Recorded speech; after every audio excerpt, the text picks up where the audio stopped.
Bab 2. Ketuhanan yang berkebudayaan. Dalam pembukaan Undang-Undang 1945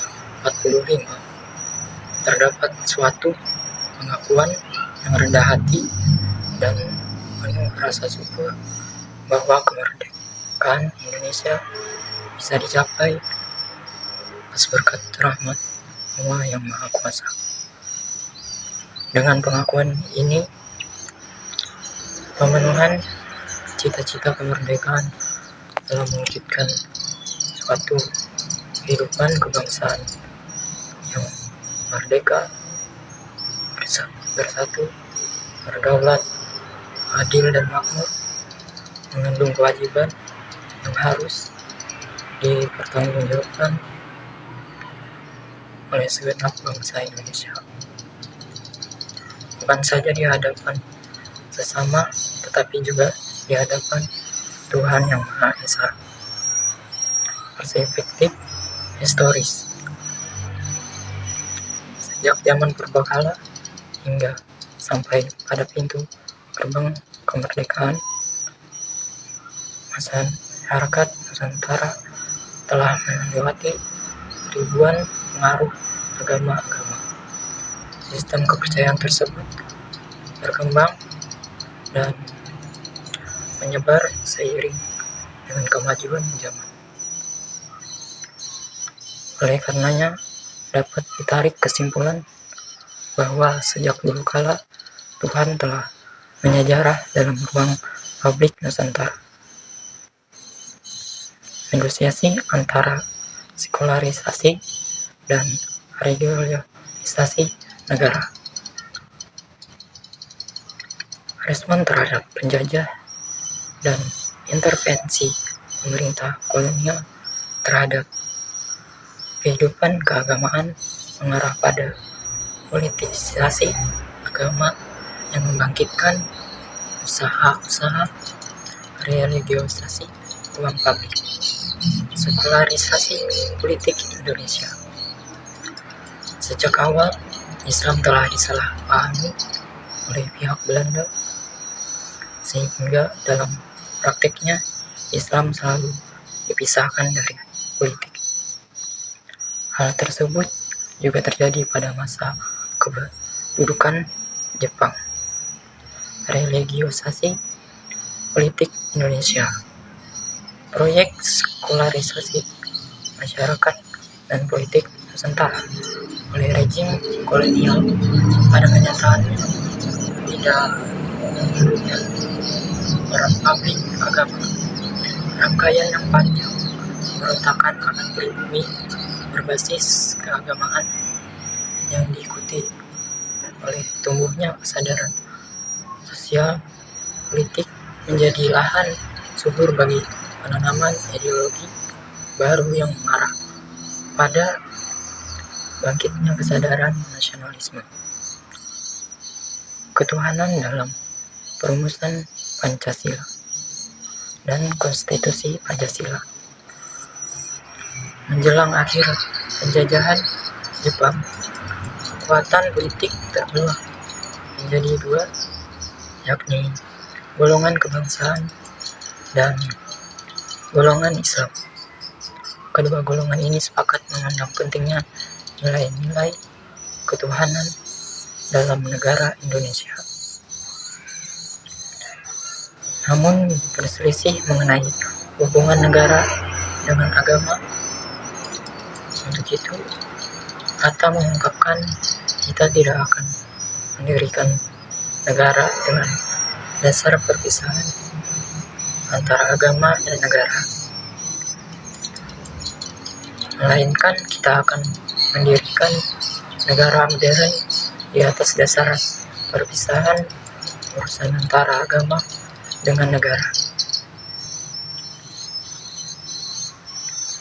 Meskipun banyak terjadi diferensiasi pendapat dalam penetapan dasar negara, namun setiap perwakilan politik sesungguhnya secara substansif memiliki titik temu dalam meyakini pentingnya dasar ketuhanan untuk kehidupan publik. Titik temu di antara keduanya diikat pada alinea ketiga pembukaan Undang-Undang Dasar atas berkat rahmat Allah yang Maha Kuasa dan ujung kompromi bermuara pada prinsip ketuhanan yang dipindah dari sila terakhir ke sila pertama serta perubahan 7 kata menjadi ketuhanan yang Maha Esa.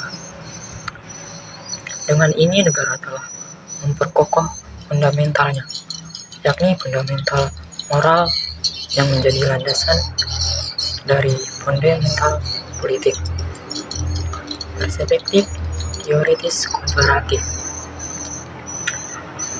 Betapapun titik kompromi dalam hubungan agama dan negara di Indonesia dicapai melalui konfrontasi pemikiran yang sengit dan pengorbanan yang sulit.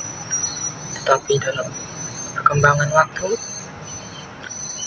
hal itu membawa berkah tersembunyi berupa titik tengah keemasan yang memberi prasyarat bagi Indonesia untuk menjadi negara yang modern, negara modern demokrasi.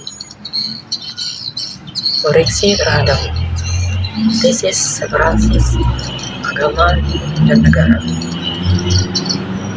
Kunci menuju demokrasi terhadap politik konstruksi dan rekonstruksi politik yang secara konstan mengembangkan yang apa yang disebut sebagai twin toleransi kembar, yang kemudian dimaksudkan adalah situasi ketika institusi agama dan negara menyadari batas otoritasnya untuk kemudian mengembangkan toleransi terhadap fungsi masing-masing. Koreksi terhadap tesis repacifikasi agama. Ketika agama tersulut dari ruang publik ke ruang privat, yang muncul adalah ekspresi spiritualitas yang terputus dari kehidupan politik. Sebaliknya, politik tanpa nilai-nilai agama sekuler menyebabkan penganalisisan signifikasi moral ketuhanan. Akibat dari situasi saling mengabaikan ini adalah munculnya spiritualisasi tanpa pertanggungjawaban sosial dan politik tanpa jiwa. Untuk itu, hubungan agama dan negara perlu menemukan konteks realisasi baru yang dapat menjamin perwujudan toleransi kembar. Konteks baru tersebut bernama diferensiasi dari separatis dan relativisasi ke diferensiasi. Istilah diferensiasi harus dipahami sebagai perbedaan. Dengan adanya perbedaan, agama bisa mengembangkan otonomi relatif dalam menyediakan landasan moralitas, baik untuk menopang kehidupan politik dan menentang kekuasaan politik. Tersedianya kerangka diferensiasi inilah yang akan memberikan peluang bagi pengembangan toleransi kembali antara agama dan negara karena masing-masing menemukan konteks keterlibatan yang tepat, membumikan ketuhanan dalam kerangka Pancasila. Ketuhanan dalam kerangka Pancasila mencerminkan komitmen etis bangsa Indonesia untuk menyelenggarakan kehidupan publik politik yang berlandaskan nilai-nilai moralitas dan budi pekerti luhur. Negara berdasarkan ketuhanan yang Maha Esa menurut dasar kemanusiaan yang adil dan beradab. Pokok pikiran pembukaan undang-undang ini mengandung isi yang wajib pemerintah dan penyelenggara negara untuk memelihara budi pekerti kemanusiaan yang luhur dan memegang teguh cita-cita moral rakyat yang luhur. Dalam mengamalkan komitmen etis ketuhanan ini, Pancasila harus didudukan secara proporsional bahwa ia bukanlah agama. Karena ini, hal itu akan membuat tirani keagamaan yang mematikan pluralitas kebangsaan.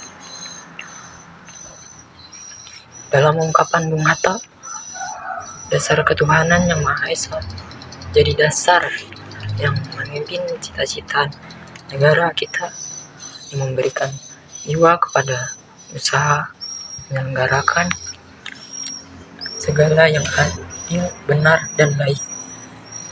Ketuhanan dalam Pancasila merupakan usaha mencari titik temu dalam semangat gotong royong untuk menyediakan landasan moral yang kuat bagi kehidupan politik berdasarkan moralitas ketuhanan.